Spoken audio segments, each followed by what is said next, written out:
بسم الله الرحمن الرحيم. ولقد أرسلنا من قبلك في شيع الأولين وما يأتيهم من رسول إلا كانوا به يستهزئون كذلك نسلكه في قلوب المجرمين لا يؤمنون به وقد خلت سنة الأولين ولو فتحنا عليهم بابا من السماء فظلوا فيه يعرجون لقالوا إنما سكرت أبصارنا بل نحن قوم مسحورون ولقد جعلنا في السماء بروجا وزيناها للناظرين وحفظناها من كل شيطان رجيم إلا من استرق السمع فأتبعه شهاب مبين والأرض مددناها وألقينا فيها رواسي وأنبتنا فيها من كل شيء موزون وجعلنا لكم فيها معايش ومن لستم له برازقين وإن من شيء إلا عندنا خزائنه وما ننزله إلا بقدر معلوم وأرسلنا الرياح لواقح فأنزلنا من السماء ماء فأسقيناكموه وما أنتم له بخازنين وإنا لنحن نحيي ونميت ونحن الوارثون ولقد علمنا المستقدمين منكم ولقد علمنا المستأخرين وإن ربك هو يحشرهم إنه حكيم عليم.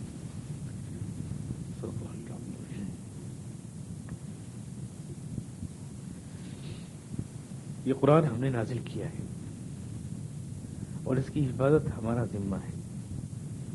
اے رسول تم سے پہلے بھی ہم نے بہت سی قوموں میں رسول بھیجے ہیں اور کوئی رسول بھی ایسا نہیں آیا جس کا لوگوں نے مذاق میں اڑایا ہو. ہمیشہ ایسا ہی ہوتا رہا کہ ہم اس پیغام ہدایت کو مجرموں کے دل میں اس طرح گزارتے ہیں جیسے کوئی سلاخ کہ وہ اس پر کوئی ایمان نہیں لا سکتے. اور پچھلی قوموں کی ہمیشہ یہی تاریخ رہی ہے. اگر ہم آسمان میں کوئی دروازہ بھی کھول دیں اور دن دہاڑے یہ اس میں چڑھیں بھی تو یہ یوں ہی کہیں گے کہ ہماری آنکھوں پہ جادو ہو گیا ہے, ہماری نظر بند کر دی گئی ہے. ہم نے اس آسمان میں روشن ستارے بنائے ہیں, ہم نے دیکھنے والوں کے لیے انہیں حسین بنایا ہے اور ہم اس کائنات کی ہر شیطان رجیم سے حفاظت کرتے ہیں. جو کوئی چوری چھپے سننا چاہتا ہے تو ایک شہاب مبین اس کا پیچھا کرتا ہے. زمین کو ہم نے پھیلایا ہے اور اس میں ہم نے پہاڑ کھڑے کیے اور ہم نے اس کی ہر چیز ایک اندازے سے پیدا کی ہے. تمہارے لیے ہم نے یہاں سامان معیشت بنایا ہے اور ان کے لیے بھی جن کو تم روزی دینے والے نہیں. کوئی شے ایسی نہیں جس کے خزانے ہمارے پاس نہ ہوں, لیکن ہم اس کو اتارتے ہیں ایک معلوم اندازے کے ساتھ. ہم ہواؤں کو اٹھاتے ہیں جو پانی کا بار اٹھاتی ہیں, پھر ہم آسمان سے پانی برساتے ہیں, پھر ہم تم کو پلاتے ہیں.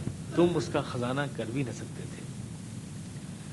ہم ہی زندگی دیتے ہیں, ہم ہی موت دیتے ہیں اور سب کچھ کے مالک ہم ہی بننے والے ہیں. تم میں جو آگے ہیں ان کو ہم جانتے ہیں, جو پیچھے ہیں ان کو ہم جانتے ہیں. اور تمہارا رب یقیناً ان سب کو اکٹھا بھی کرے گا کیونکہ وہ علم والا بھی ہے اور حکمت والا بھی ہے.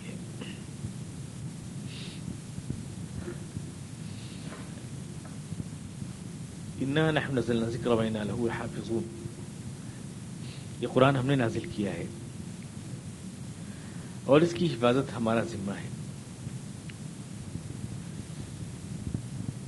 مشرکین مکہ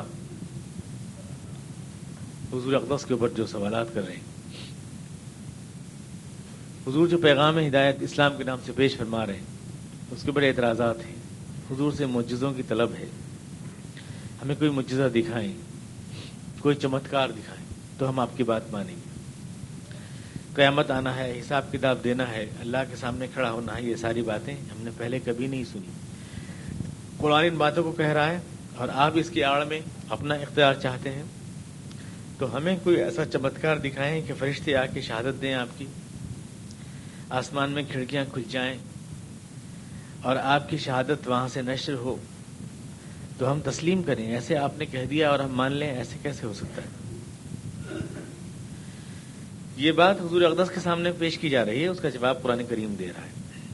پچھلی آیات میں آپ سماعت فرما چکے ہیں کہ قرآن کریم نے کہا کہ ٹھیک ہے، تمہیں چاہیے کوئی نشانی۔ یہ مکی صورت ہے اور قرآن کریم پورے چیلنج کے ساتھ کہہ رہا ہے کہ آج اس کے ماننے والے، اس قرآن کے ماننے والے، تسلیم کرنے والے گنتی پہ ہیں، انگلیوں پہ گن سکتے ہو ان کو۔ لیکن ہم یہ چیلنج کرتے ہیں کہ اس قرآن کی حفاظت ہم کریں گے اور یہ باقی رہے گا، اس میں کوئی تحریف، کوئی تبدیلی، اس پیغام کو کوئی گردآلود نہیں کر سکے گا، اس لیے کہ آخری رسول کی کتاب ہے، اس کے بعد کسی رسول کو آنا نہیں ہے۔ اگر کتاب میں غلطیاں ہو جائیں، گرد پڑ جائے تو کوئی دوسری کتاب آگے صاف کر سکتی ہے، لیکن جب رسول آخری ہے، کوئی رسول آنے والا نہیں، تو اب اسی کتاب کی قیامت تک حفاظت ہونا ضروری ہے۔ اور یہ ایک چیلنج ہے، اس سے تم صداقت کو اس کی پہچان سکتے ہو، یہ کتاب سچی ہے کہ نہیں، اس کی دلیل آنے والی تمام صدیوں تک یہ کہ تم پوری کوششوں کے باوجود بھی اس کتاب میں ذرے منہ انحرا نہیں پیدا کر پاؤ گے، قرآن کریم نے کہا۔ تو میں نے آپ سے عرض کیا تھا پچھلے ہفتے بھی کہ اس ایک دعوے میں نہ جانے کتنے دعوے پوشیدہ ہیں۔ اس میں اللہ نے صرف اتنا ہی نہیں کہا کہ ہم قرآن کریم کی حفاظت کریں گے، بلکہ یہ بھی فرمایا کہ ہم اس رسول کی حفاظت کریں گے جو قرآن کریم کو لے کر کے آیا، کیونکہ اگر وہی رسول محفوظ نہ رہے اور اسی کی سیرت محفوظ نہ رہے اور اسی کی چیزیں محفوظ نہ رہیں تو قرآن کریم کا منشا سمجھ میں نہیں آ سکتا۔ حدیث جو ہے وہ قرآن کریم کی تشریح کرتی ہے، حدیث کے بغیر قرآن کریم کو سمجھا نہیں جا سکتا۔ تو اس میں حدیث کی محفوظ ہونے کا بھی دعویٰ پوشیدہ ہے، یا قرآن کریم کو سمجھنا جس چیز پر موقوف ہے وہ بھی محفوظ رہے گی۔ حضور اقدس کی سیرت، آپ کے افعال و اعمال، آپ کس طرح چلتے تھے، کیسے اٹھتے تھے، کیسے بیٹھتے تھے، یہ تمام چیزیں، یہ دعویٰ بھی اس میں پوشیدہ ہے، کیونکہ اس کے بغیر قرآن محفوظ نہیں رہ سکتا۔ ہر آدمی جیسے بائبل کے ساتھ کیا، جیسے انجیل کے ساتھ کیا، توریت کے ساتھ کیا، ویسا قرآن کے ساتھ بھی کر لے گا۔ ہر آیت میں سے جو چاہے گا مفہوم نکال لے گا، اگر اللہ کے رسول کی تشریحات ان کے اعمال و افعال موجود نہ ہوں تو یہ دعویٰ بھی پوشیدہ ہے۔ اور یہ بھی پوشیدہ ہے کہ یہ ملت جس پر یہ قرآن کریم اترا یہ بھی محفوظ رہے گی، کیونکہ اگر ملت محفوظ نہ رہے تو کون قرآن کریم کی حفاظت کرے گا؟ افراد کے ہاتھوں ہوتی ہے حفاظت، مسلمانوں کو، ملت اسلام کو کوئی مٹا نہ پائے گا، یہ دعویٰ پوشیدہ ہے، کیونکہ اسی ملت کو حفاظت کرنی ہے قرآن کریم کی۔ چاچے تاریخ کے صفحات میں نے آپ کو دکھایا کہ بہت کوششیں کی لیکن اس ملت کو مٹا نہ پائے، اور قرآن کریم کو ہر وقت کچھ نہ کچھ محافظ مل گئے۔ جب مکے میں یہ دعویٰ قرآن کریم کر رہا تھا تو البتہ غیر محفوظ ہو سکتا تھا، کیونکہ چند لوگ تھے، 30-35 لوگ تھے، لیکن خدا نے مدینے کے مسلمانوں کو کھڑا کر دیا اس کی حفاظت کے لیے، اور ایک طاقت مل گئی۔ اور مدینے کے لوگ بھی جب، اور عرب لوگ بھی جب کمزور پڑ گئے حفاظت کے لیے، تو خدا نے پورے عجم میں پھیلا دیا اسلام کو، تو عجم کی قوم اسلام کی محافظ بن کے کھڑی ہو گئی۔ اور اس کے بعد جب تاتاری فتنے نے تمام تہو بالا کر دیا عالم اسلام کو، تو واقعی ملت اسلام ایک بار پھر چھن بین ہو گئی۔ امید تھا کہ قرآن کریم میں تحریف نہ ہو جائے، لیکن ایک حیرت انگیز معجزے کے طور پر خود تاتاری اسلام کے محافظ بن کے کھڑے ہو گئے۔ ہے یہاں یورش تاتار کے افسانے سے پاسباں مل گئے کعبے کو صنم خانے سے۔ اور اس کے بعد جب تاتاری فتنے کے بعد خلافت اسلامیہ قائم ہوئی، ٹرکی کی اسلامی خلافت اس کی محافظ رہی، اور اس کے بعد اب جب کہ وہ ٹرکی کی خلافت بھی ختم ہو گئی تو قرآن پریس کے دور میں آ گیا۔ اب تو اس کے کروڑوں اربوں نسخے ہر روز چھپتے ہیں، حکومتیں اس کو چھاپتی ہیں، 56 اسلامی حکومتیں اس کی سرپرست ہیں۔ اب اس میں کون ہے جو تحریف کر سکتا ہے؟ تو یہ دعویٰ ہر دور میں، یعنی امت کی حفاظت بھی ہوتی رہی۔ ابھی دیکھیے انٹرنیٹ کے اوپر جو ہے قرآن کریم میں تحریف کرنے کی کوشش کی جا رہی ہے۔ انٹرنیٹ کے ذریعے جو اسلام دشمن قوتیں ہیں، ابھی حال ہی میں انہوں نے قرآن کریم میں سورہ التمہید، سورہ الایمان اور جیسا کہ کچھ نقلی صورتیں بنا کر قرآن کریم کے ساتھ انٹرنیٹ پر نشر کی ہیں۔ تمام ابھی کبھی انٹرنیٹ کے اوپر آپ دبائیں گے تو باقاعدہ ان کو کوڈز پر جو یو ایس اے کی کوڈز ہیں، ان کے اوپر آپ قرآن کریم کی جو متن دیکھیں گے تو اس میں فرضی صورت قرآن کریم انہوں نے ایڈ کی ہے۔ انٹرنیٹ کا سہارا لیا ہے قرآن کریم میں تحریف کرنے کے لیے، لیکن یہ کوششیں اس لیے کامیاب نہیں ہو سکتی کہ میں نے آپ سے عرض کیا تھا کہ یہ صرف الکتاب نہیں ہے بلکہ یہ القرآن بھی ہے۔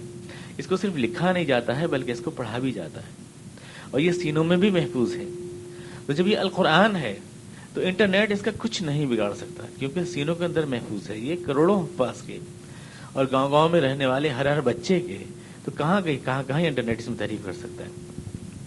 تو حفاظت کے دعوے میں شامل ہے ملت کی حفاظت کا دعویٰ بھی اور اس زبان کی حفاظت کا دعویٰ بھی جس میں قرآن کریم نازل ہوا. اس لیے اگر یہ زبان مر جاتی ہے ہیبرو کی طرح یا آرامی کی طرح زبان کی طرح سے مر جاتی تو قرآن کریم زندہ نہیں رہ سکتا تھا. زبان جب مر جاتی ہے تو کتاب مر جاتی ہے. تو اس کا مطلب یہ عربی زبان بھی زندہ رہے گی اور یہ انٹرنیشنل بھی رہے گی, کیونکہ جب قرآن پوری دنیا کے لیے آیا تو وہ زبان جس میں وہ آیا ہو وہ پوری دنیا میں سمجھی جانی چاہیے.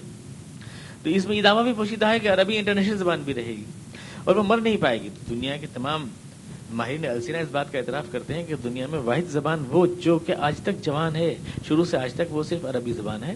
ہر زبان پر بڑھاپے کے دور آتے ہیں, ہر زبان مرتی ہے, فنا ہوتی ہے, لیکن عربی آج تک جوان ہے اور اسی طرح جوان ہے. حالانکہ عربی کے لیے بھی سازش ہے. آج عالم عرب میں ان لوگوں نے جو عربی بازاروں میں رائج کی ہے وہ قرآن کی عربی نہیں ہے. دارجہ عربی جو ہے وہ فرینچ الفاظ کو ملا کے انہوں نے بنائی ہے, لیکن پھر بھی وہ اس ساری کوششوں کے باوجود بھی آج بھی ان کے لٹریچر کی, ان کے اخبارات کی, ان کی کتابوں کی زبان جو ہے وہ یہی قرآن والی زبان ہے. اس کو وہ مٹا نہیں پائے. قرآن سے جو چیز چھو جائے گی وہ مر نہیں سکتی, چاہے وہ ذات رسالت میں آپ, کیونکہ قرآن کریم سے نسبت رکھتی ہے تو ذات رسالت میں آپ حضور اقدس کا ایک ایک لمحہ تاریخ میں روشن ہے. شری رام کا کوئی لمحہ روشن نہیں ہے, انہیں کوئی جانتا نہیں سوائے اس کے کہ ایک پیار کرنے والے شوہر تھے, اس کے علاوہ کچھ پتہ نہیں ان کے بارے میں. موسیٰ علیہ السلام کے بارے میں کچھ پتہ نہیں, عیسیٰ علیہ السلام کے بارے میں ایک پہاڑی کا آواز, 2-4 باتوں کے علاوہ کچھ پتہ نہیں تاریخ میں. حتیٰ کہ اس دور جدید میں جو لوگ پیدا ہوئے ان کے بارے میں نہیں جانتے. ہم کروشچیف کے, اسٹالن کے, لینن کے بارے میں سب کچھ نہیں جانتے, لیکن حضور اقدس کے بارے میں سب کچھ جانتے ہیں.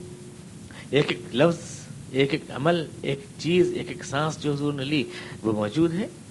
تو حضور کی ذات چھو گئی تو زندہ ہے, زبان عربی چھو گئی تو زندہ ہے, یہ ملت چھو گئی تو زندہ ہے.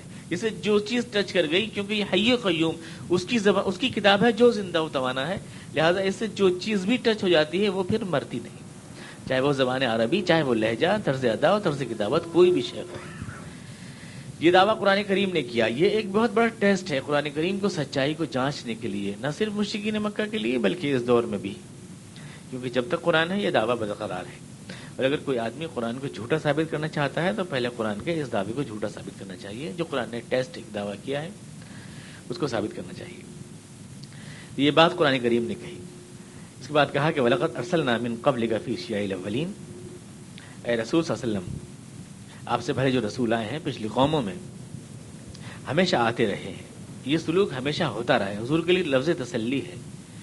آپ کو اگر جھٹلاتے ہیں, آپ سے معجزے مانگتے ہیں, قیامت کا انکار کرتے ہیں, آپ کی تعلیمات اور آخرت کا انکار کرتے ہیں, دلائل اور معجزے طلب کرتے ہیں, تو آپ اس پہ دل چھوٹا نہ کریں کہ ہر رسول کے ساتھ یہی سلوک کیا گیا ہے. ہر دور میں آئے ہیں, ہر قوم میں آئے ہیں, فی شیع الاولین, ہمیشہ آئے ہیں, ہمیشہ آئے ہیں رسول, اس میں کوئی شک نہیں ہے. اور ہر جگہ آئے ہیں فی شیع الاولین, فی لکل قوم ہاد, اور لکل قوم لکل امت رسول, یہ قرآن کریم کی آیات ہے. لیکن میں نے آپ سے عرض کیا تھا کہ ہم یہ تو کہہ سکتے ہیں جتنا قرآن نے کہا کہ ہر قوم میں آئے ہیں, لیکن یہ نہیں کہہ سکتے ہیں کہ اس قوم میں یہ آئے ہیں, فلاں آئے ہیں. نام صرف اس کا لے سکتے ہیں جس کا اللہ نے نام لیا, اور جس کا اللہ نے نام نہیں لیا اس کو علیہ السلام کہنے کا ہمیں کوئی حق نہیں. تو بھارت کے وہ سیکولر وادی مسلم علماء جو شری کرشن علیہ السلام کہتے ہیں, قرآن کریم جو ہے ان کو اس کی اجازت نہیں دے سکتا, یا آپ اس وقت تک نہیں کہہ سکتے جب تک قرآن کریم ان کا نام مینٹین نہ کرے. اب قرآن کریم نے مینٹین نہیں کیا تو صرف آپ ایک اتنا ایمان تو لا سکتے ہیں کہ ہر دور میں آئے. لیکن کون آئے؟ جن کو یہ پیش کرتے ہیں, منو کو پیش کرتے ہیں. اور بہت سے لوگ کہتے ہیں کہ اس قوم میں, ملک میں دعوت پھیلانے کے لیے, جیسے ہمارے رامپور کے ایک صاحب ہیں, یہاں درس بھی دے گئے ایک بار, وہ کہتے ہیں کہ اس قوم میں دعوت دینے کے لیے ضروری ہے کہ اس قوم کے رسولوں کو تسلیم کیا جائے, اور یہ کہا جائے کہ یہ رسول ہیں جو کھو گئے ہیں. تو منو جو ہیں وہ نوح علیہ السلام ہیں. مثلا تو وہ یہ بات یہاں کہے گئے تھے, منو جو نوح علیہ السلام ہیں. میں تو ایک بات کہتا ہوں کہ دعوت کے امکانات کے لیے اتنا بڑا جھوٹ اگر بولنا بھی ہے تو کوئی فائدہ نہیں ہے, اس لیے کہ اس دیش میں آپ دلتوں میں دعوت پھیلانے کی کام کر رہے ہو کہ دلتوں میں, کمزور لوگوں میں اسلام کی دعوت پھیلائیں گے. کمزور لوگ, دلت لوگ تو اس ملک کے منو کا نام سن کے کان پہ ہاتھ رکھتے ہیں. اگر آپ یوں کہو گے کہ منو جو ہے وہی ہمارے قرآن کے رسول ہیں, تو وہ تو اسلام کی طرف آئیں گے کہ بھاگ جائیں گے. تو حکمت دعوت کی اگر آپ بات کرتے ہو تو وہ منو جنہوں نے سارے اختیارات برہمنوں کو دے دیے, اور جو دلت کو قرآن کلام الہی کا ایک لفظ سننے کی اجازت نہیں دیتے کہ کان میں سیسا ڈال دو اس کے, اگر کوئی سنے, اگر دیکھے تو آنکھ پھوڑ دو, اگر ہاتھ بڑھائے تو ہاتھ کاٹ دو, وہ منو کے قوانین آج کے اس دلت ورگ سے تسلیم کرانے کے لیے آپ خواہ نوح علیہ السلام کو منو بنائے دے رہے ہیں, اس سے کیا فائدہ ہوگا؟ یا وہ سفیرے جو تاریخ نے ہمارے دور میں سفیروں کے طور پہ پیش کیے ہیں, خدا کرے بات یہی ہو کہ جیسے تحریفات کا شکار ہوئے بہت سے پیغمبر انہوں نے کیا ہو. فی الحال تو یہ پوسٹروں پہ ہم کو دکھاتے ہیں، وہ سپیرے دکھاتے ہیں ہمیں، صرف سانپ ان کے ہاتھوں میں ہے، یہ ہیں وہ ہیں، تو یہ سب ہم ان کو اس کردار کے ساتھ ساڑیاں اٹھانے والے، مکھن چرانے والے ہمارے نزدیک پیغمبر نہیں ہو سکتے. ہم ان کو شری کرشن نہیں کہہ سکتے، علیہ السلام نہیں کہہ سکتے. تو آئے ہیں بہت سے، یقیناً آئے ہیں، لیکن آپ کو نام کی صراحت کا شک یہ پورا حق نہیں ہے. وَلَقَدْ أَرْسَلْنَا مِن قَبْلِكَ فِي شِيَعِ الْأَوَّلِينَ وَمَا يَأْتِيهِم مِّن رَّسُولٍ، اور جو رسول بھی آیا ہے اس کا ہمیشہ مذاق ہی اڑایا گیا. إِلَّا كَانُوا بِهِ يَسْتَهْزِئُونَ. تم سے فرشتے مانگ رہے ہیں یہ کہ فرشتے لا کے دکھاؤ، بہت بڑے پیغمبر بن کے آ گئے تو فرشتہ کیوں نہیں آتا؟ تم سے کیا، ہر ایک سے فرشتے مانگے گئے. موسیٰ علیہ السلام سے نہیں کہا فرعون نے کہ لولا القی علیہ اسورۃ من ذہب او جاء معه الملائکۃ مقترنین، یہ کیسا رسول ہے، اس کے سونے کے کنگن نہیں پہنائے اللہ نے اور اس کے اوپر فرشتے نہیں اتارے اللہ نے. لولا القی علیہ اسورۃ من ذہب او جاء معه الملائکۃ مقترنین، فرشتے کیوں نہیں آئے؟ تو پھر تو سارے پیغمبروں سے یہ دعوے رہے ہیں، مذاق اڑایا ہے. امانا خیر من ھذا الذی هو مہین ولا یکاد یبین، میں نے تو تمہارے ملک کو سرسبز و شاداب کر دیا ہے، میں نے تو نہریں بہائی ہیں، میں نے تو پارک بنوائے ہیں، یہ تو فقیرہ آدمی، اس نے تمہیں کچھ بھی نہیں دیا، تم کیوں اس کے پیچھے چل رہے ہو، میرے پیچھے کیوں نہیں چلتے؟ فرعون مذاق اڑا رہا ہے موسیٰ علیہ السلام کو. ایک بات دیکھیں آپ کہ جب فرعون یوں کہہ رہا ہے کہ اللہ نے اس کو سونے کے کنگن کیوں نہیں پہنائے اور اللہ نے اس کو یعنی فرشتے کیوں نہیں اتارے، تو میں نے بار آپ سے عرض کیا تھا، آپ کو یاد ہوگا کہ یہ جو بات عام طور سے مشہور ہے کہ فرعون نے خدا ہونے کا دعویٰ کیا تھا، جس معنی میں لوگ سمجھتے ہیں اس معنی میں درست نہیں ہے. آپ سے میں نے کہا تھا، آپ کو یاد ہوگا، کیونکہ وہ تو خود کہہ رہے ہیں، اس کے ملا جو ہیں وہ کہہ رہے ہیں کہ وَيَذَرُكَ وَآلِهَتَكَ، کہ کس لیے تو فرعون کو چھوڑے ہوئے ہے کہ وہ تو تجھے اور تیرے معبودوں کو خلاف عوام کو کھڑا کر رہے ہیں، تجھے اور تیرے معبود کے خلاف. وَيَذَرَكَ وَآلِهَتَكَ، تو فرعون کے معبود تو اپنے آپ ہے، اپنا موجود ہے، وہ خود اپنے آپ کو خدا کیسے کہہ سکتا ہے؟ اب اس آیت میں آپ دیکھیں، لولا القی علیہ اسورۃ من ذہب، کیوں نہیں اس کو پہنایا گیا سونے کے کنگن؟ کون ہے القی کا ضمیر کدھر ہے؟ کون پہنائے گا؟ انہیں اللہ تبارک تعالیٰ. او جاء معه الملائکۃ مقترنین، فرشتے کیوں نہیں آئے اس کے ساتھ؟ اس کا مطلب فرشتوں کو مانتا ہے فرعون، اس کا مطلب اللہ کو ہی مانتا ہے فرعون، تبھی تو یہ لفظ بول سکتا ہے، یہ جملہ بول سکتا ہے. تو اگر اللہ کو مانتا ہے تو خود اللہ ہونے کا دعویٰ کیسے کر سکتا ہے؟ انا ربکم الاعلیٰ ہونے کا دعویٰ کر رہا ہے، یعنی میں ہی تو تم کو سب کچھ دیتا ہوں، پالتا ہوں، مالک ہوں، سب کچھ تمہارا میں ہی ہوں، تم میرے پیچھے کیوں نہیں چلتے؟ اس معنی میں خدا ہونے کا دعویٰ نہیں کر رہا ہے کہ میں نے زمین و آسمان بنائے ہیں، میں نے بارشیں برسائی ہیں، میں نے بادل تو اس لیے کہ یہ بات تو صرف کوئی پاگل ہی کہہ سکتا ہے اور پاگل ہی تسلیم کر سکتا ہے اس بات کو. انسان نہ کہہ سکتا ہے، انسان نہ کوئی تسلیم کر سکتا ہے اس بات کو. تو اس وقت جب میں نے یہ بات کہی تھی تو قرآن کریم کے متعلق آیات میں نے آپ کے سامنے پیش کی تھی، لیکن اب یہ بیچ میں آ گئی آیت، یہ بھی اسی نظریے کی تائید کرتی ہے. لولا القی علیہ اسورۃ من ذہب او جاء معه الملائکۃ مقترنین، جو بھی آیا ہے اس کا مذاق اڑایا گیا ہے. کذالک، ہمیشہ ایسا ہی رہا، ہمیشہ مذاق اڑایا گیا ہے، سچائی کا ہمیشہ مذاق اڑایا گیا ہے. کیوں آخر؟ یہ سوچنے کی بات ہے کہ کیوں آخر سچائی کا مذاق کیوں اڑایا جاتا ہے، سچائی کی مخالفت کیوں کی جاتی ہے؟ ہمیشہ ہر دور میں کہہ رہا ہے قرآن کریم، ہمیشہ ایسا ہی رہا. سچائی یا حسرتاً علی العباد ما یأتیہم من رسول الا کانوا بہ یستہزئون، کبھی ایسا نہ ہوا کہ رسول آئے ہوں اور مذاق نہ اڑائے گئے ہوں ان کی. تو سچائی کی ایک بہت اہم نقطہ ہے، اس پہ آپ غور کریں. آج ہی جو ہے پریس ایشیا انٹرنیشنل میں نوید الدین خان صاحب کا ایک مضمون آیا ہے، کہتے ہیں ایجیٹیشن نہیں ڈائلاگ، ایجیٹیشن نہیں ڈائلاگ. ہم جو ہے کوئی بات کو بگاڑ لیتے ہیں ایجیٹیشن کر کے، ٹکرا کے بگاڑ لیتے ہیں. وہ کہتے ہیں ٹکرانے سے کچھ نتیجہ نہیں نکلتا، بات بڑھ جاتی ہے. مسلمانوں کو چاہیے کہ ایجیٹیشن اور ٹکراؤ کے بجائے ڈائلاگ کا راستہ اپنائیں، انہیں بات چیت کا راستہ اپنائیں، ڈائلاگ کریں، افہام و تفہیم انڈرسٹینڈنگ کا راستہ اپنائیں اور ٹکراؤ کا راستہ نہیں اپنائیں. چاہے وندے ماترم کی بات ہو یا کوئی بھی بات ہو، اس پر ٹکرائیں نہیں. یہ ان کا پورا میسج ہے جو انڈیا کی نیوز ایجنسیز نے پریس ایشین نیشنل لاس میں نے وغیرہ نشر کیا ہے. آپ دیکھیں قرآن کریم کی اس آیت میں ان کی بات کا جواب موجود ہے. ہمیشہ ہمیشہ یہی رہا کہ سچائی کا مذاق اڑایا گیا ہے. کیوں اڑایا گیا ہے؟ نسلکہ فی قلوب المجرمین، سچائی سلاخ کی طرح گھستی ہے ان کے سینے میں. ایسا نہیں کہ قرآن یا اللہ کا کلام گھستا نہیں، ایسا نہیں کہ گھستا نہیں، دل میں گھستا ہے جب گھسنے کی چیز ہے. لیکن ایک تو دل میں گھستی ہے کوئی چیز پیغام مسرت بن کے، ایک گھستی ہے کوئی دہتی ہوئی سلاخ بن کے. سچائی کا یہ پیغام ہمیشہ باطل طاقتوں کے دل میں سلاخ بن کے گھستا ہے. نسلکہ فی قلوب المجرمین، لا یؤمنون بہ، وہ اس کے اوپر کبھی ایمان نہیں لاتے۔ اس کا مطلب یہ کہ سچائی جو ہے مفادات کو مجروح کرتی ہے۔ کچھ لوگوں کے برہمنزم سے جن لوگوں کے مفادات وابستہ ہیں، اس پورے اسٹرکچر سے ان کے مفادات وابستہ ہیں، مثال کے طور پر اس ملک میں 7% برہمنوں نے تمام لوگوں کو دبانے کے لیے ایک پورا اسٹریٹجی بنائی ہے، اور وہ اسی کے تحت سب کو گھما رہے ہیں۔ برسوں سے وہ اس طرح راج کرتے رہے اس ملک پہ، ہزاروں برس سے وہ راج کر رہے ہیں اس ملک کے اوپر۔ ان کے مفادات ہیں پورے، برہمن کا بیٹا برہمن بنتا ہے، وہ سارے مفادات کو حاصل کرتا ہے جو اس کو ملتے ہیں اس ناطے، سارے اس کے بعد آتے ہیں۔ اب جب اس کے پیچھے صدیوں کے مفادات، اس کی بچی کا رشتہ، اس کے کارخانہ، اس کے مال و اسباب کے سارے وسائل، سب کچھ اسی نظام سے وابستہ رہنے سے بالکل متعلق ہیں، تو ظاہر ہے اس کی تو اس کی حفاظت کرنی ہے، اسے سچائی اور باطل کو تھوڑی دیکھنا ہے، حق کیا ہے باطل کیا ہے یہ تھوڑی دیکھنا ہے۔ جب سچائی آئے گی اس کو تو اپنے اس کا دفاع کرنا ہے، ڈیفینس کرنا ہے، تاکہ میرے مفادات مجروح نہ ہو، میرا جو یہ عظمت کا کھٹارا کھڑا ہوا ہے یہ گرنے نہ پائے نیچے کو۔ جب یہ بات ہے تو کوئی بھی حق اور کوئی بھی سچائی بنے ہوئے سسٹم کو، مفادات کو جب ٹچ کرتی ہے اور مفادات کو مجروح کرتی ہے تو ادھر سے مخالفت اور مزاحمت لازمی طور سے شروع ہوتی ہے۔ وہ اتنا بیوقوف نہیں ہوتا کہ وہ اپنی ایک اسٹریٹجی کو ڈائلاگ کے ذریعے ختم کر لے۔ ایک آدمی کارخانہ لے کے چل رہا ہے، انڈسٹری لگانا چاہتا ہے، بینک سے لون لیا ہے، بھاگ دوڑ کر رہا ہے، پیپر بنا رہا ہے، کیا آپ اس آدمی کو 2 منٹ سمجھا کے روک سکتے ہیں اس کی کوششوں سے؟ بھائی صاحب سنیے تو صحیح میری بات، آپ ایسا مت کیجئے، سب بیکار باتیں چھوڑ کے مر جائیں گے۔ وہ تو نہیں چھوڑے گا، ایک پروجیکٹ پہ کام کر رہا ہے۔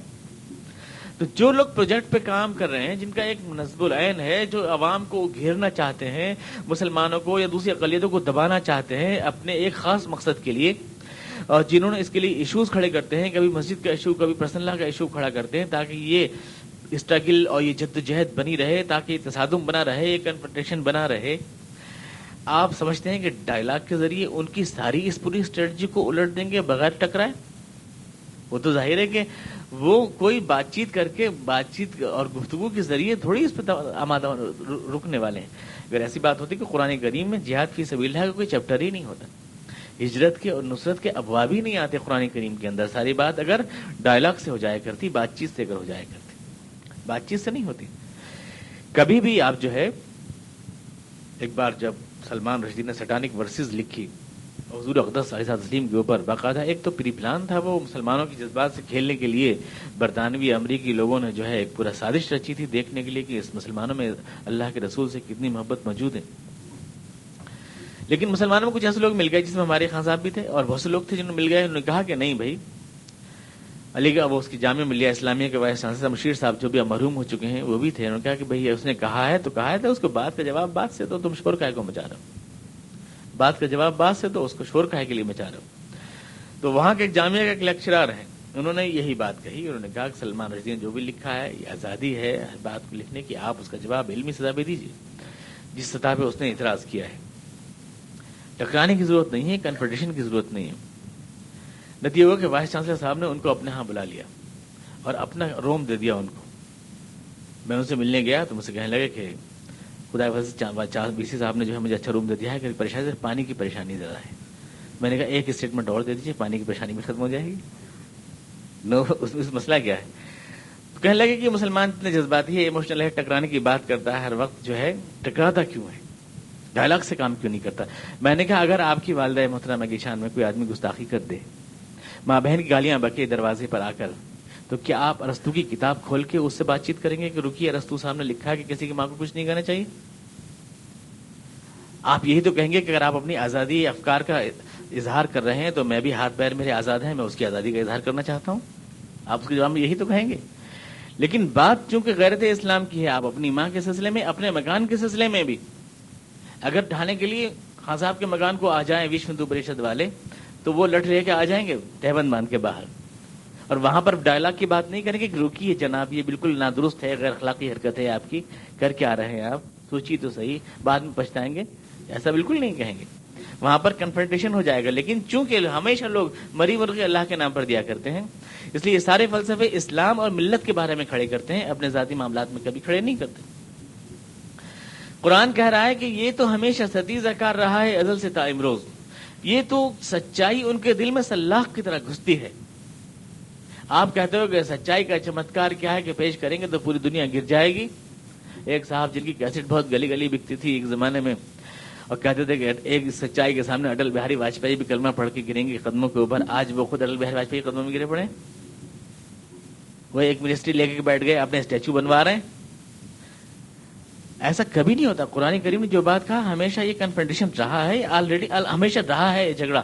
اور اگر ان کی طرف سے پلاننگ ہے تو آپ کو بھی کھڑا ہونا ہوگا مقابلے میں، کیونکہ ان کے دل میں یہ سچائی سلاخ کی طرح گھستی ہے. کذالک نسلکہ فی قلوب المجرمین. اور جو گھستی ہے تو اپنے مفادات کے تحفظ کے لیے کھڑے ہو جاتے ہیں، اور جب کھڑے ہو جاتے ہیں تو پھر ان کے مقابلے میں کھڑا ہونا ضروری ہو جاتا ہے.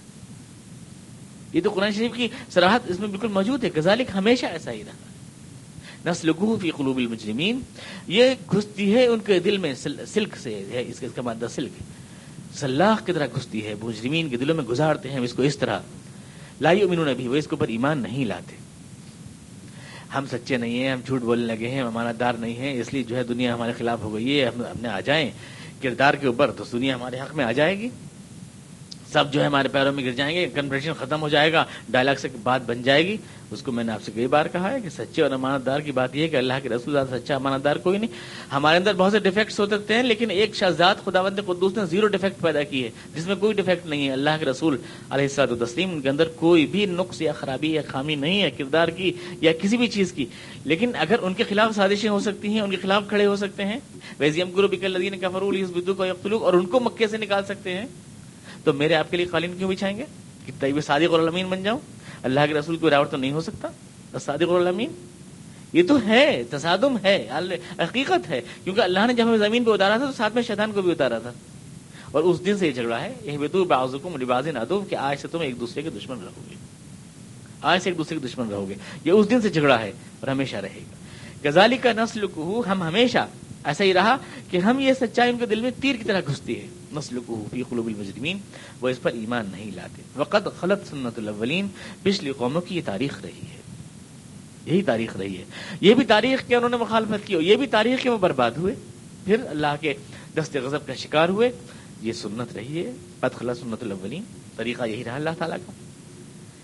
اور رہ گئی یہ بات کہ یہ اعتراضات آپ کے اوپر جو کرتے ہیں قیامت پر، آخرت پر، آپ کی رسالت پر، یقین نہیں کرتے کہ ہمیں کچھ چمتکار دکھائیے. وَلَوْ فَتَحْنَا عَلَيْهِمْ، جیسے آج کل بھی کچھ لوگ بزرگ نہیں مانتے جب تک کہتے ہیں کرامت دکھائیے پہلے تو بزرگ مانیں گے. آپ نے کرامت تو دکھائی نہیں، آپ نے جو ہے انگلیوں میں سکرین لگا کے شربت کو میٹھا تو کیا ہی نہیں، تو آپ بزرگ کہاں سے ہو گئے؟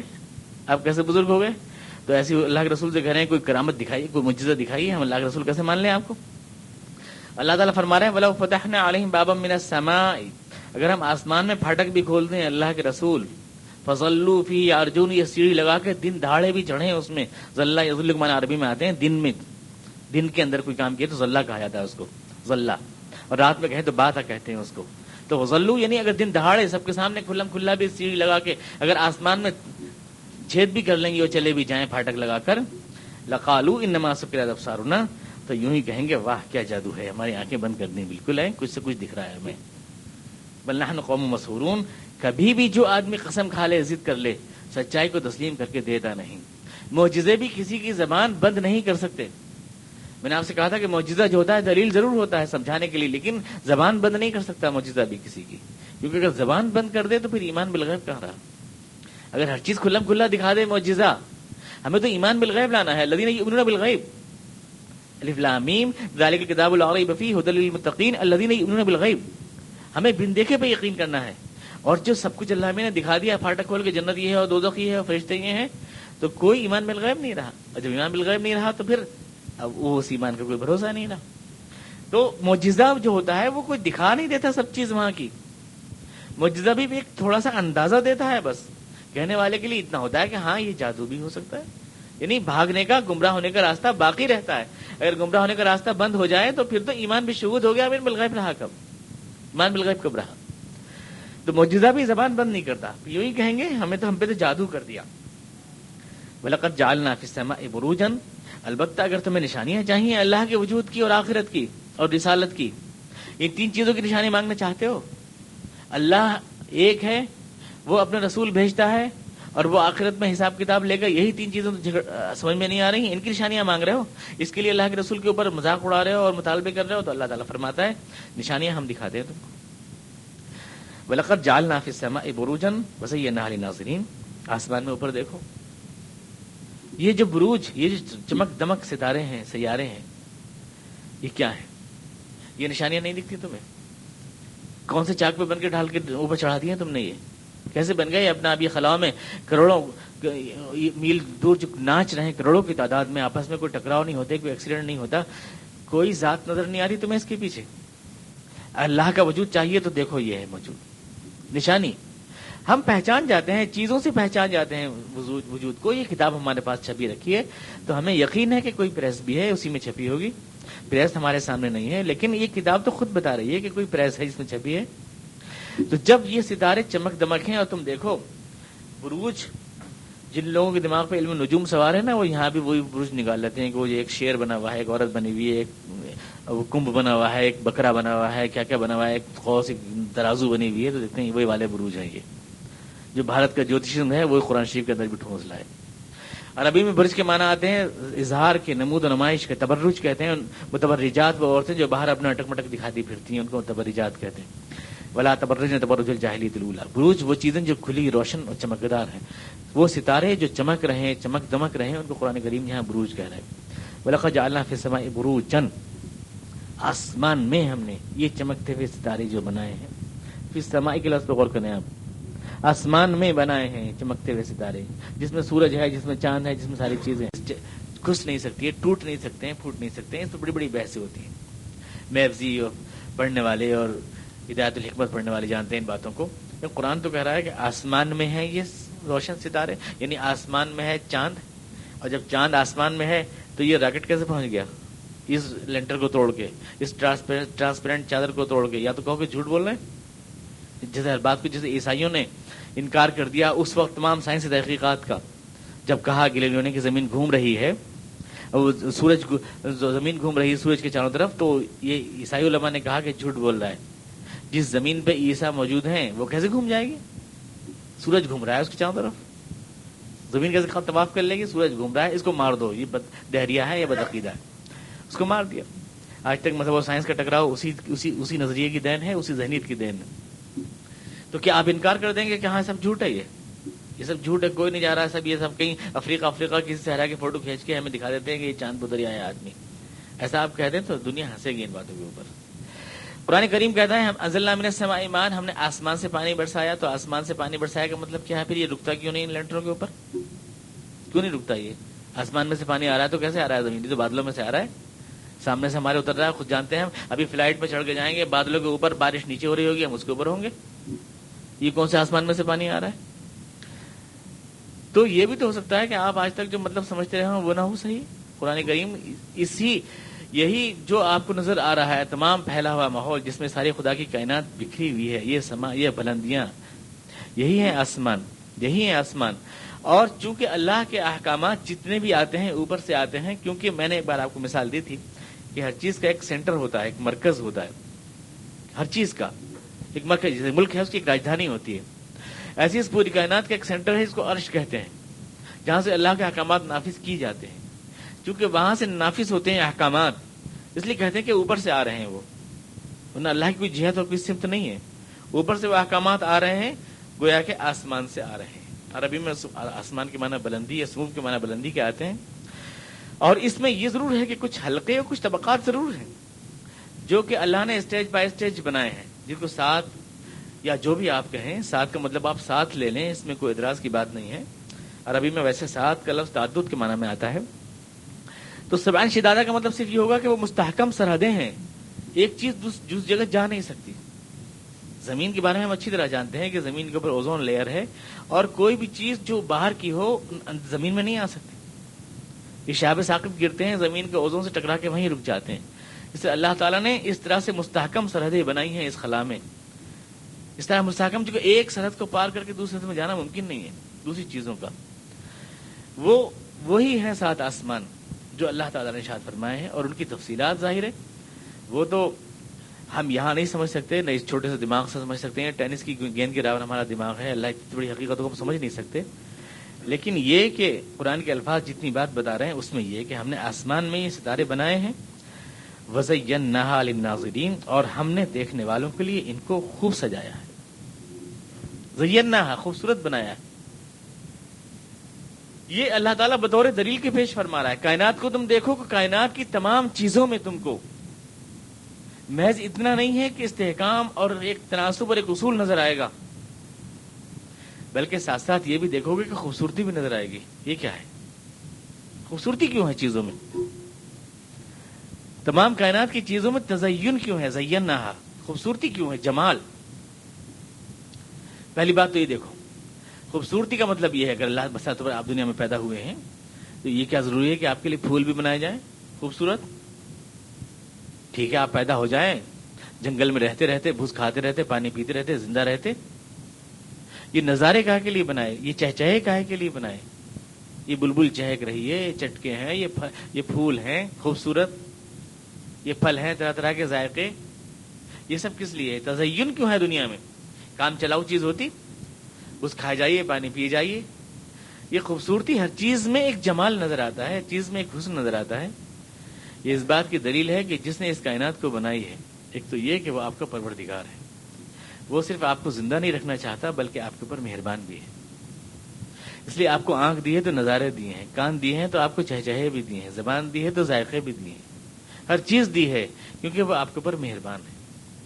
زندہ رکھنا ہوتا ہے ایسے ہی تو بس زندہ رکھ لیتا، کھائے جاتے آپ اناپ شناپ گھاس سے جانوروں کی طرح آپ کھاتے ہیں، پی جاتے پانی، لیکن چونکہ آپ کو آرام سے رکھنا ہے، آپ کی آنکھوں کو بھی سکون دینا ہے، آپ کے کانوں کو بھی راحت دینی ہے، آپ کے زبان ذائقے کو بھی راحت دینی ہے، کیونکہ وہ آپ کے اوپر مہربان ہے، اس لیے خوشبوئیں بھی ہیں تاکہ آپ کی ناک بھی اس سے جو آپ کے سامعہ ہے، جو آپ کی لامسہ ہے، جو آپ کی شامہ ہے، ہر چیز لطف اندوز ہو۔ وہ آپ کو آرام سے رکھنا چاہتا ہے یہاں پر۔ پہلی بات تو یہ کہ وہ آپ کا رب ہے، ربوبیت اس کی نظر آتی ہے ان ساری چیزوں میں۔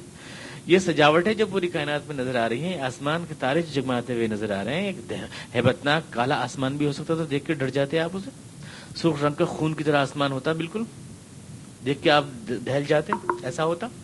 ایسا نہیں ہے، چمک ہے، روشنی ہے، یہ زمین بالکل اندھیری ہوتی، گھپ بالکل جیسے کوئی ہول ہوتا ہے، آپ رہ نہ پاتے، اس میں صبح نکل رہی ہے، اس میں شام ہو رہی ہے، شفق ڈوب رہی ہے، آسمان کے اوپر رنگ بکھر رہے ہیں، یہ سب کیوں ہے؟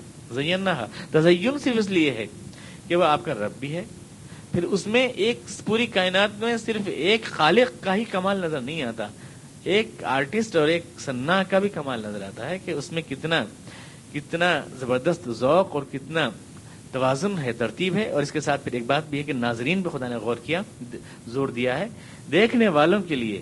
تم یہ دیکھنا چاہتے ہو کہ فرشتے نہیں آ رہے، تم یہ دیکھنا چاہتے ہو آسمان میں چھید کیوں نہیں ہو رہا، تم یہ دیکھنا چاہتے ہو کہ سیڑھی لگا کے وہاں سے سند کیوں نہیں لا رہے اپنی رسالت کی۔ اگر ایسا ہی دیکھنے کا شوق ہے تو یہ ستارے نہیں دیکھتے، یہ سمندر نہیں دیکھتے، یہ سورج چاند نہیں دیکھتے، دیکھنے والوں کے لیے تو بہت کچھ ہے۔ زیناہا للناظرین، اس پوری کائنات میں نشانیاں ہی نشانیاں، اشارے ہی اشارے ہیں۔ وَحَفِظْنَاهَا مِنْ كُلِّ شَيْطَانٍ رَجِيمٍ، اور اس کائنات کو تباہ ہونے سے بچا رکھا ہے ہم نے ہے شیطان رجیم سے۔ دوسری نشانی یہ، تم کہتے ہو یہ قرآن محفوظ رہے گا، کیسے محفوظ رہے گا؟ اللہ کی رسالت کا پیغام آیا ہے لیکن محفوظ بھی رہے گا، دلیل کیا ہے؟ تو دلیل یہ ہے کہ اس کائنات کو اس نے بنایا ہے، تم دیکھتے ہو، سورج چاند نکلتا ہے، پھول نکلتے ہیں، تم دیکھتے ہو کتنا نازک کروڑوں ستاروں کا ایک سسٹم آپس میں ٹکرا جائیں تو پورے قیامت برپا ہو جائے، لیکن کوئی ٹکراؤ تصادم نہیں ہوتا، برسوں سے ہزاروں لاکھوں برس سے چلی آ رہی ہے اور چل رہی ہے، کوئی جھٹکا نہیں، اس گاڑی میں کسی قسم کا کوئی پولوشن نہیں، کچھ نہیں، دیکھ رہے ہو؟ جب یہ سب چیز ہے تم کو نظر آ رہی ہے اور اس میں کوئی ڈسٹربینس نہیں ہو رہا، کوئی شیطان اس کو برباد نہیں کر پا رہا، کوئی ایکسیڈنٹ نہیں ہو پا رہا، کوئی اس میں بلاسٹ نہیں ہو پا رہا، کوئی تباہ نہیں ہو پا رہی ہے، ویسی کی ویسی محفوظ چلی آ رہی ہے آج تک یہ کائنات جیسی چلی آ رہی تھی، تمہارے باپ دادوں نے دیکھی، تم دیکھ رہے ہو، تمہارے بیٹے پوتے دیکھیں گے۔ ہم اس کو محفوظ رکھے ہوئے ہیں کہ نہیں رکھے ہوئے اس پوری کائنات کو؟ جو خدا اس کائنات کو محفوظ رکھے ہوئے ہے اپنے فعل کو، وہ اپنے قول کو یعنی اپنے کلام کو بھی اسی طرح محفوظ رکھ سکتا ہے۔ وَحَفِظْنَاهَا مِنْ كُلِّ شَيْطَانٍ رَجِيمٍ، ہم نے اس کائنات کو خوبصورتیوں سے بھرپور بنایا، یہ اس کی اس وجود کی نشانی، یہ وجود کی نشانی، کیونکہ اگر رحم ہے تو کوئی رحمان بھی ہے، اور کوئی اگر چلا رہا ہے گاڑی کو تو کوئی ڈرائیور بھی ہے، یقینی طور سے صاف ظاہر ہے، اور پھر یہ وہ علیم اور حکیم بھی ہے، سامع بھی ہے، کیونکہ ہم جانتے ہیں کہ ہماری تو آنکھ ہے، ہم تو اپنی آنکھ سے دیکھتے ہیں، ہم تو اپنے کان سے سنتے ہیں، ہم تو اپنی زبان سے چکھتے ہیں، تو جس نے آنکھ بنائی ہے کیا وہ نہیں دیکھ سکتا؟ جس نے ہمیں دیکھنے کی صلاحیت دی ہے کیا اس میں خود میں دیکھنے کی طاقت نہیں ہے؟ اور جس نے ہمیں سننے کی طاقت دی ہے کیا اس میں خود میں سننے کی طاقت نہیں؟ جس نے ہمیں تمام طاقتیں عطا کی ہیں، ساری طاقتیں، کیا اس میں خود میں نہیں ہے؟ تو وہ سمیع بھی ہے، بصیر بھی ہے، علیم بھی، حکیم ہے. سیدھی سی بات ہے. دلیل اس میں مانگنے کی ضرورت کیا ہے؟ اس میں دلیل مانگنے کی ضرورت کیا ہے؟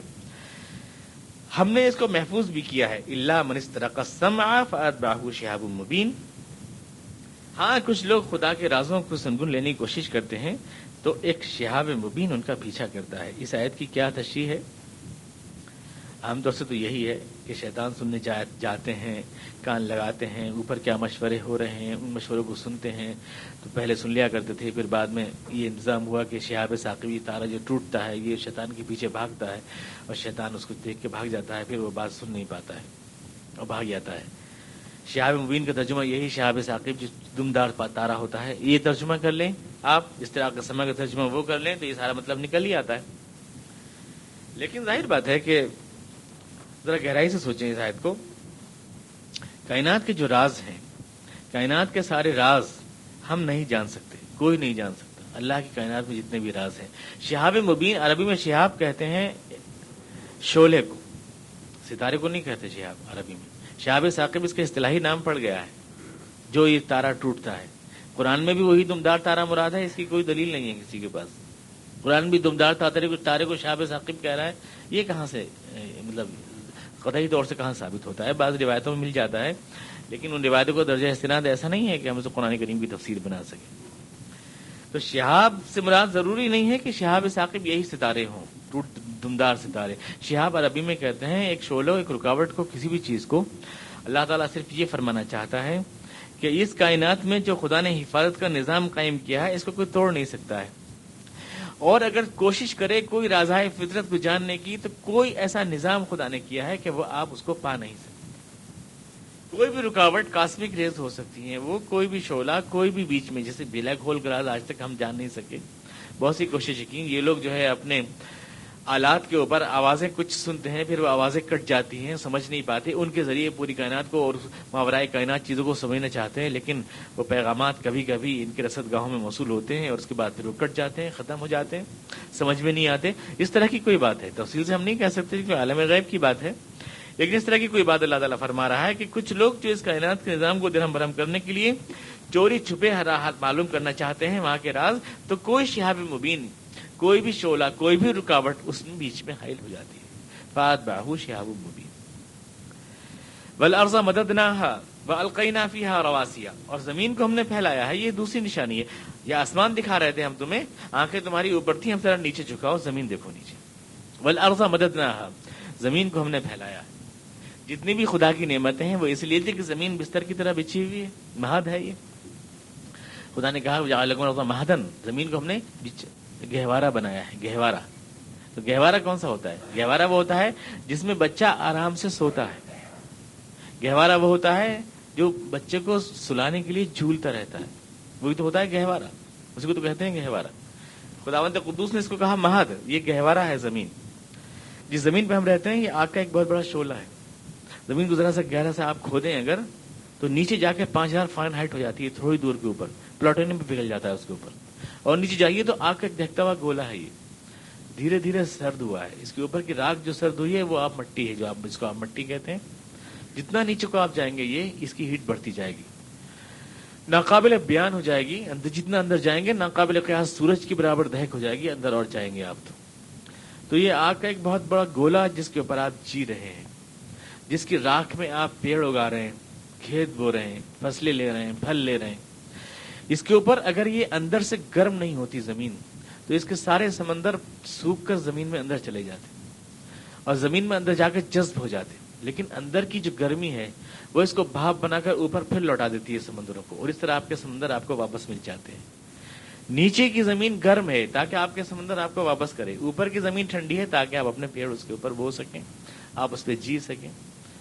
بلکہ ایک عجیب بات تو یہ قرآن نے لفظ مہد بولا، گہوارہ. آج کی سائنس کہتی ہے کہ یہ زمین جھول رہی ہے 23.5 درجے کے اوپر جو ہے مستقل فضا میں گردش کر رہی ہے، چکر لگا رہی ہے، جیسے کوئی گہوارہ جھولتا رہتا ہے، بڑھتا رہتا ہے. یہ اپنی جگہ اسٹل نہیں ہے، ٹھہری ہوئی نہیں ہے، بلکہ یہ مہد ہے، یعنی ایک انسان کو جھولے میں جھلا رہی ہے یہ زمین جو ہے، یہ مہد ہے. تو ہم نے اس کو پہلے تو ڈرفٹ کیا ہے مددناہا، اب اس کے بعد ہم نے اس میں پہاڑ کھڑے کیے ہیں. والقینا فیہا رواسیہ، یہ دیکھو خدا کی قدرت کے نشان دیکھو. اگر زمین میں پہاڑ کھڑے نہیں ہوتے اور یہ زمین چٹیل فرش کی طرح ہوتی تو اس زمین میں آبپاشی کا وہ سسٹم قائم نہیں ہو سکتا تھا جو خدا نے پانی کا کیا ہے. اگر سینکڑوں میل تک پانی پہنچانا ہو کھیتوں میں، وادیوں میں اور قصبوں اور محلوں میں، سینکڑوں میل تک اگر پانی پہنچانا ہو تو ضروری ہے کہ جن پہاڑوں سے وہ ڈھلک کر آئے وہ ہزاروں فٹ اونچے ہوں تاکہ وہ دور تک پانی بہتا ہوا جائے. تو زمین چونکہ ڈرفٹ کی گئی تھی مددنہا فرش کی طرح پر، لہٰذا پانی کا سسٹم پہنچانے کے لیے اور اگانے کے لیے چیزوں کو ہم نے پہاڑ اونچے اونچے کھڑے کیے تاکہ وہاں سے پانی کا ڈھلان سینکڑوں میل تک تمہارے کھیتوں کو جو ہے زرخیز کر سکے. وَأَنبَتْنَا فِيهَا مِن كُلِّ شَيْءٍ مَوْزُونٍ، اور پھر ہم نے اس پانی کے ذریعے جو چیزیں اگائیں ان کی کوانٹٹی حساب سے تھی. من كُلِّ شَيْءٍ موزون، نپی تلی تھی، وزن کی ہوئی تھی، نپی تلی کوانٹٹی تھی. یعنی یہ کہ ہم نے ہر دور میں ایسا کبھی نہیں کیا کہ 1,00,000 آدمی ہے تو غذا 10,000 آدمیوں کی پیدا کی ہو اور 90,000 بھوک سے مر گئے ہوں. اور یہ بھی نہیں کیا کہ 10,000 آدمی ہو تو ہم نے غذا 10,00,000 کی پیدا کر دی ہو کہ ان کی کھلیان اٹھائے نہ جائیں لوگوں سے. ایسا ہم نے نہیں کیا، بلکہ جتنی ضرورت تھی اتنا ہی ہم نے پیدا کیا. انبتنا فیہا من کل شیء موزون. بھارت کی آبادی 1947 کے اندر آج کی آبادی کا 150 جتنی آج کی آبادی ہے. اور لوگ یہ کہتے تھے، مالتھوس کی تھیوری یہ تھی کہ چیز بڑھتی چلی جاتی ہے، آبادی تیزی کے ساتھ بڑھتی ہے تو 10-20 سال میں یہ ہوگا کہ آدمی کو کھانے لگے گا. کیونکہ اس کے جو اضافہ ہوتا ہے وہ ارتھمیٹیکلی ہوتا ہے، اضافہ آبادی کا. یعنی ایسا نہیں ہوتا اضافہ کہ 1 کا 2 پھر 2 کا 3 اور 3 کا 4 ہو، بلکہ آبادی کا اضافہ ایسا ہوتا ہے کہ 1 کا 2 2 کا 4 4 کا 8 8 کا 16. یہ اضافہ بہت خطرناک ہوتا ہے، یعنی ڈبل کا ڈبل ہوتا چلا جاتا ہے. تو اس کا نتیجہ یہ ہوگا کہ بہت جلد 10-20 سال میں آدمی پہ کھڑا ہو جائے گا اور کھانے کے لیے کسی کے پاس غلہ نہیں رہے گا تو لوگ آدمیوں کو کھائیں گے. یہ انہوں نے حساب جوڑا مالتھوس صاحب نے. لیکن اللہ تعالیٰ نے فرمایا، اور آج سے 1,500 برس پہلے فرمایا، ہم جو بھی پیدا کرتے ہیں جنس یا آبادی حساب سے پیدا کرتے ہیں. انبتنا فیہا من کل شیء موزون. چنانچہ 47 میں بھارت کی آبادی کو فی آدمی جتنا گیہوں مل رہا تھا، آج 1998 میں جبکہ ہماری آبادی 5 گنا ہے، آج بھی ہم کو اتنا ہی مل رہا ہے. ہمیں سے کوئی بھوکا نہیں مر رہا ہے. ہم اسی حساب سے اسی کوانٹٹی سے پیدا کرتے ہیں، اسی حساب سے جس حساب سے انسانوں کو ضرورت ہوتی ہے. انبتنا فیہا من کل شیء موزون. اور پھر یہ کہ نپا تلا حساب سے پیدا کرتے ہیں، یعنی آپ جب کبھی بھی نیم بوئیں گے تو نیم کا پتا اسی طرح لمبائی لیے ہوئے ویسے ہی کٹ ہوئے کنارے دار. کروڑوں بار بوئیں گے تو کروڑوں بار اسی حساب سے پیدا ہوگا. جامن کو بوئیں گے یا کسی بھی چیز کو بوئیں گے اسی حساب سے ریپیٹ ہوگا اس کا پورا سسٹم. ہم ہر چیز کو حساب سے پیدا کرتے ہیں. انبتنا فیہا من کل شیء موزون. وجعلنا لکم فیہا معیش، پھر ہم نے اس میں تمہارے لیے سامان معیشت بنائے ہیں. خدا کی نشانیاں چاہتے ہو نا، تو نشانی اللہ تعالیٰ بتا رہا ہے. ہم نے سامان معیشت بنائے ہیں جن سے تم کو روزی کے سامان اور ان کو بھی مل جاتے ہیں جن کے لیے تم سامان سوچ بھی نہیں سکتے. ملستم لہو برازقین، تمہارے سہارے تمہارے بہانے کتنی مخلوقات پلتی ہیں تم کو پتا بھی نہیں. ملستم لہو برازقین، چوہوں کو تم کچھ بھی نہیں کھلاتے، بھلے ہی گنیش جی کی سواری کہہ دیتے لیکن دیتے کچھ بھی نہیں. لیکن وہ خود اپنا روزی تمہاری محنت میں سے حاصل کر لیتے ہیں. تمہیں بہانہ بنایا ہے خدا نے نہ جانے کتنی جانوں کو پالنے کا. وَمَا لَسْتُمْ لَهُ بِرَازِقِينَ وَإِن مِّن شَيْءٍ إِلَّا عِندَنَا خَزَائِنُ، اور یہ کہ ہمارے پاس ہر چیز کا حساب موجود ہے، ہر چیز کے خزانے موجود ہیں ہمارے پاس. لیکن مَا نُنَزِّلُهُ إِلَّا بِقَدَرٍ معلوم، وہ خزانے تم کو دیے جاتے ہیں حساب کے ساتھ. سب نہیں دے دیتے ہم. خزانے ہمارے پاس ہر چیز کے ہیں لیکن دیتے ہیں ہم حساب کے ساتھ.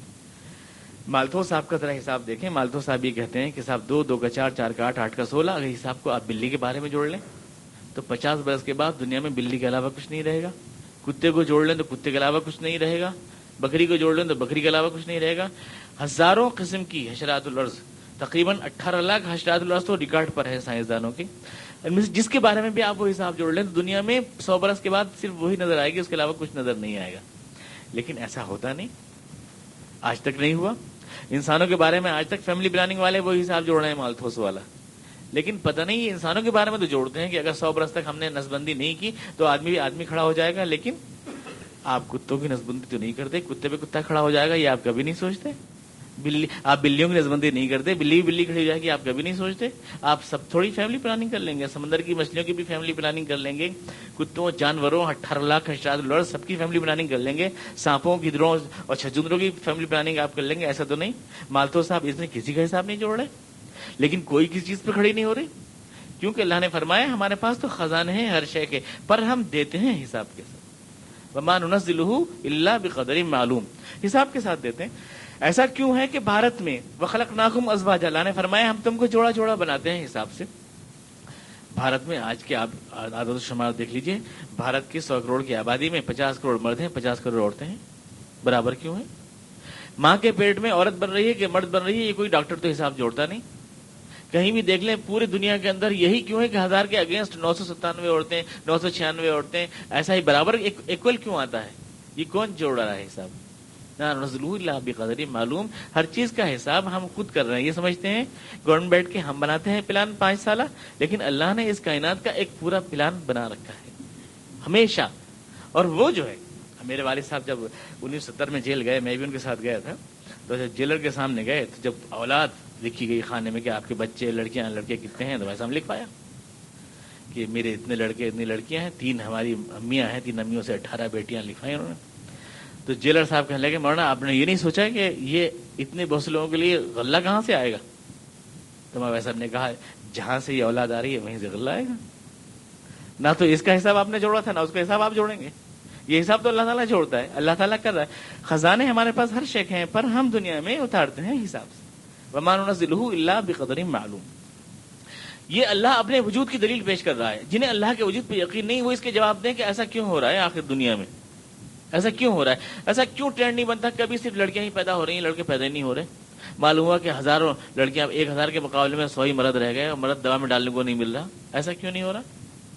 ایسا کیوں نہیں, عورتیں بہی پھر رہی ہیں اور مرد کم بڑھ گئے, بالکل ایکول کیوں پیدا ہو رہے ہیں؟ غلہ ایسا کیوں ہو رہا ہے کہ ہم جیسے جیسے آبادی بڑھا رہے ہیں اسی حساب سے ہمارے وسائل بڑھتے جا رہے ہیں, اسی حساب سے ہماری پیداوار بڑھتی جا رہی ہے. پروڈکشن دودھ کا, گھی کا, تمام غلوں کا, دالوں کا, اناجوں کا سب بڑھ رہا ہے, کیونکہ خزانے خدا کے حساب سے تقسیم کیے جا رہے ہیں. وما ننزلہ بقدر معلوم وارسلنا الرياح لواقع. پھر اللہ فرما رہا ہے یہ دیکھو تم ہمارا حساب کتاب اگر دیکھو کہ ہم ہوائیں اٹھاتے ہیں سمندروں سے کھاری پانی میں سے. تم کو میٹھا پانی پلانے کے لیے کھاری پانی سمندر کا ہونا ضروری ہے, کیونکہ ساری دنیا کے گندا پانی اس میں جاتا ہے, ساری دنیا کے مردہ جانور اس میں جاتے ہیں. گنگا کا حشر دیکھیں, ویسے گنگا تو ماتا جی ہیں, لیکن ہر تمام رفع حاجت کے لیے, رفع ضروریات کے لیے بیچاری وہ ماتا جی ہی ہیں. وہ ماتا جی ہر ضرورت کو پورا کر رہی ہیں. سب گندگیاں سمندروں میں مل رہی ہیں, ساری دنیا کے نالے اس میں کھل رہے ہیں, سیور اس میں کھل رہے ہیں, تمام چیزیں جانور اس میں سڑ رہے ہیں, ہزاروں مچھلیاں سڑ رہی ہیں, ہزاروں جانور مگر مچھ اس میں سڑ رہے ہیں. اگر وہ پانی کھارا نہ ہو تو وہ تو سڑ جائے گا, اور سڑ جائے گا وہ آپ کے پینے کے قابل نہیں رہے گا. اس کا کھانا ہونا ضروری ہے, پر آپ کھارا پانی تو پی نہیں سکتے. تو پھر کیا کرنا ہے؟ خدا نے بتایا اصل رہا, ہم نے ہواؤں کے ذریعے اس پانی کو اوپر اٹھایا, فلٹر کر کے, نمک نیچے رہ گیا, ہم نے اس کو اوپر اٹھایا, لواقع بھر کے. وہ ہوائیں پانی بھر کے لے گئیں تمہارے لیے, مشکیں بھر کے لے گئی میٹھے پانی. فانزلنا من السماء ماء, اوپر لے جا کے پھر ہم نے اس کو اتارا, اوپر لے جا کے اس کو اتارا, اوپر لے جا کر, تاکہ پہاڑوں کی چوٹیوں پہ وہ پانی برف کی شکل میں جم جائے. پہاڑ کی چوٹیوں پہ کوئی دھول نہیں جائے گی, پہاڑ کی چوٹی کے اوپر کوئی جانور نہیں سڑ جائے گا, پہاڑ کی چوٹی پہ مردہ جانوروں کی لاشیں اس میں نہیں پانی میں مل جائیں گی جو ایک بار پھر گندا ہو جائے. وہاں اونچائی پر جا کر وہ برف کے دودوں کی شکل میں صاف ستھرا پانی تمہارے لیے اسٹور ہو جائے گا. پھر وہاں سے ڈھل کر میٹھا پانی تمہارے لیے نیچے آئے گا. پھر اس کے بعد تمہارے پیڑوں کی جڑوں میں جائے گا, ایک ایک کوپل تک پہنچے گا. ایسا نہیں کہ پانی کا اللہ میں اگر ایک جگہ ایک دم دھاڑ سے گرا دیا کرتا تو ہم تباہ و برباد ہو جاتے. ہمیں لینے کے لیے جانا پڑتا, پانی کو ہمارے گھر پہنچنا ہے, ہمارے پیڑ کی جڑ میں پہنچنا ہے, ایک ایک کوپل میں پہنچنا ہے پانی کو. تو اس لیے اس نے ان کو اٹھایا ہواؤں کے ذریعے ہم تک پہنچایا, ہمیں اس تک جانے کی ضرورت نہیں. پھر ہمیں اگر اسٹور کرنا ہوتا تو ہم اسٹور کر نہیں سکتے تھے. کتنے مٹکے سال بھر کے لیے اگر ایک دفعہ آیا کرتا پانی, کتنے مٹکے جمع کرتے, کون کون سی ٹنکیوں میں بھرتے, ہمارے لیے ممکن نہیں تھا. خدا نے فرمایا ہم نے اس کا انتظام کیا. حساب دیکھو ہمارا, ہم نے اوپر پہاڑوں کی چوٹی برف بنا کے جما دیا میٹھا پانی, تاکہ کوئی گرد, کوئی سڑا ہوا جانور وہاں نہ جائے. تمہارے اس کھارے پانی سے اٹھایا سمندر میں سے. اس کے بعد وہاں سے ہم نے نیچے اتارا, تمہارے پیڑوں کی جڑ جڑ میں, کوپل کوپل میں ہم نے اس کو پہنچایا. یہ ربوبیت کا ثبوت نہیں کہ کوئی خدا پال رہا ہے, خالی رحمان الرحیم ہوتا تو ایک جگہ پانی کا پورا دھارا بہ جاتا، جیسے ہریانہ نے ڈیم چھوڑ دیا ویسے چھوڑ دیتا اللہ تعالیٰ، پوری دلی بہ جاتی اس میں، یہ ایک دم ہو جایا کرتا. لیکن ایسا نہیں، نس نس میں پانی پہنچا رہے ہیں، قطرہ قطرہ پانی پہنچا رہے ہیں. ہم رب ہیں کیونکہ اگر اس کا حساب نہ ہوتا تو تم تو سنبھال بھی نہ پاتے. اور اس کے بعد پھر اس میں سے کچھ پانی کیا ہوتا ہے، تمہاری کوبلوں میں جاتا ہے، کچھ پانی برف کے تودوں میں بن جاتا ہے، اور جو پانی استعمال سے بچ جاتا ہے اس کو ہم زمین کے اندر پیوست کر دیتے ہیں، وہ اسٹور ہو جاتا ہے زمین کے اندر، اور اس کے بعد وہ چھن کر فلٹر ہو کر تم تک پینے کے لیے پہنچ جاتا ہے، تمہارے پیروں کے نیچے زمین کی رگوں میں دوڑ جاتا ہے. یہ ہمارے اسٹور ہونے کا وہ انتظام ہے کہ تم چاہتے بھی تو ایسا نہ کر سکتے تھے پورے سال کے لیے. یہ سب کوئی پلاننگ نہیں ہے کیا؟ بغیر پلاننگ کے ہے یہ سارا کام. اللہ تعالیٰ سوال کر رہا ہے. وجعلنا وَإِن مِّن شَيْءٍ لَا وَأَرْسَلْنَا الرِّيَاحَ، پھر ہم نے ہواؤں کو اٹھایا، اس میں پانی میٹھا پانی بھر کر، فَأَنزَلْنَا مِنَ السَّمَاءِ مَاءً، پھر ہم نے اوپر سے اس کو اتارا، فَأَسْقَيْنَاكُمُوهُ، اس طرح ہم نے تم کو پلایا. وَمَا أَنْتُمْ لَهُ بِخَازِنِينَ، اور تم چاہتے بھی تو اس کو اسٹور نہ کر سکتے تھے.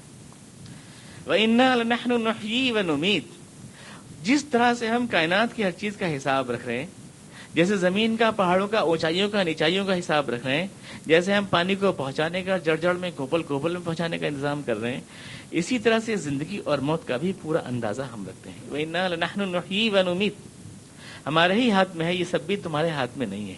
تم کسی کو زندگی نہیں دے سکتے، کلوننگ کر سکتے ہو، فوٹو کاپی کر سکتے ہو انسان کی، پر پروٹوپلازم، جوہر حیات، زندگی کسی کو نہیں دے سکتے. زندگی ہمارے ہاتھ میں ہے، یہ کبھی نہ چھین پاؤ گے ہم سے. تم سب کچھ کر لو گے، بس زندگی اور موت ہمارے ہاتھ میں رہے گا. موت کو روک نہیں سکو گے، کسی کو زندگی بخش نہیں سکو گے. ہم ہیں جو زندگی دیتے ہیں، ہم ہیں جو موت دیتے ہیں. وَإِنَّا لَنَحْنُ، اگر واقعی یہ تمہارے قبضے قدرت میں ہو تو اسے حاصل کر کے دکھاؤ. وَنَحْنُ الْوَارِثُونَ، اور اصلی وارث ہم ہی ہیں.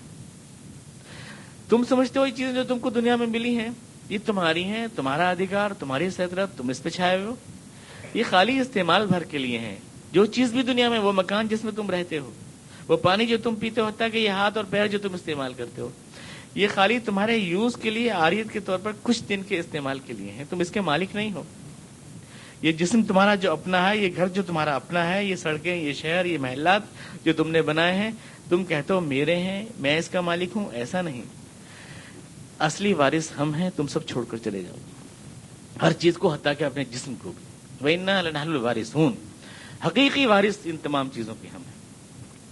وَلَقَدْ عَلِمْنَا الْمُسْتَقْدِمِينَ مِنْكُمْ وَلَقَدْ عَلِمْنَا الْمُسْتَأْخِرِينَ، اور جس طرح ہم پانی کا حساب کرتے ہیں، جس طرح ہم کھیتوں کا حساب کرتے ہیں، جس طرح ہم زندگی اور موت کا حساب رکھتے ہیں، اسی طرح سے ہم یہ بھی جانتے ہیں کہ کون ہمارا غدار ہے، کون ہمارا وفادار ہے. اس کا بھی پورا اندازہ ہم رکھتے ہیں. مستقدمین کون ہے؟ ہماری راہ میں آگے بڑھنے والے. اور مستاخرین کون ہے؟ پیچھے ہٹ جانے والے. اس کو بھی ہم اچھی طرح جانتے ہیں. اس دنیا میں نیک و بد اور نیکوکار اور بدکار سب کی اندازہ ہم کو اچھی طرح ہے.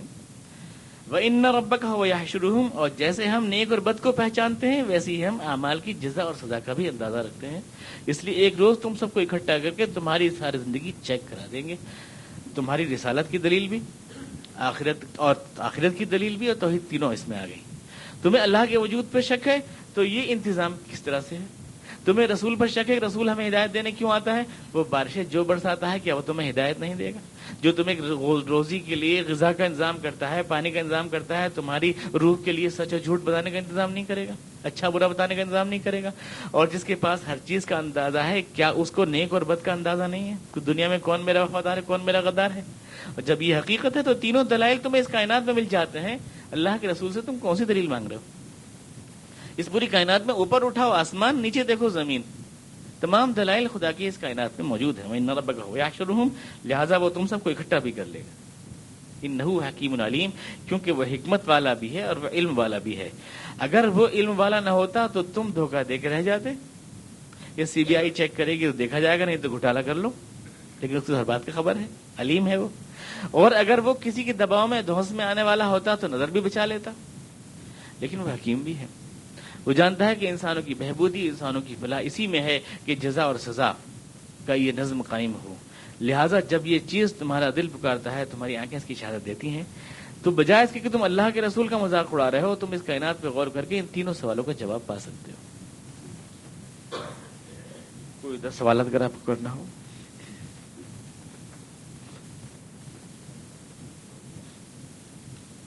کلوننگ وہ تھا کہ وہ مطلب ایک وہ ڈی این اے لے لیتے ہیں اور ایک جیسے بچے پیدا ہوتے ہیں بس.